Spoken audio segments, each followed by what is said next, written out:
আজি সোমবাৰ ৰাতিপুৱাই ওলালো শিৱ মন্দিৰলৈ বুলি লগতে গাড়ীখনো চফা কৰি ল'লোঁ ভণ্টিয়ে যিহেতু ভিডিঅ'কন কৰি থৈ দিছিলে সেয়েহে মই ধুনীয়াকৈ ক্লিপটো এড কৰি দিলোঁ বাকী যি কি নহওক মা মই ভণ্টি আহিলোঁ শিৱ মন্দিৰলৈ বুলি আৰু ধুনীয়াকৈ আহি চাকি ধূপ জ্বলাই মেলি আজৰি হৈ গ'লোঁ তাৰ পাছতে আহিলোঁ ঘৰ অহাৰ পিছত দেখিছেই নহয় বতৰটো কিমান ৰূপটো সাল সলনি হৈ থাকে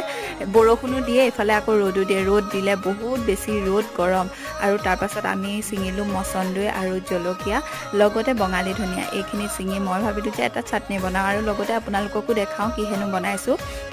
ঘৰতে যেতিয়া এইবোৰ বস্তু থাকে ছিঙি আনি চাটনি এটা বনাই খাই কিমান বেছি ভাল লাগে নহয়নে আদা আৰু নহৰু একদম অকণমান দিছোঁ বেছি হ'লে ভাল নালাগে যিহেতু আপোনালোকে এই পাতটো কি বুলি কয় বাৰু আমি এইফালে বঙালী ধনিয়া বুলি কওঁ দেই আপোনালোকে কি কয় কমেণ্ট কৰি জনাবচোন লগতে দি দিছোঁ বাৰীৰে জলকীয়া গোল গোল ধুনীয়া আৰু দালি কেইটামান তিয়াই থৈছিলোঁ সেইকেইটাও দি দিলোঁ বাকী মিক্সিত মাৰি দিলোঁ আৰু এইফালে হৈ গ'ল চাটনি ৰেডি আজিলৈ ইমানেই আছিলে দেই।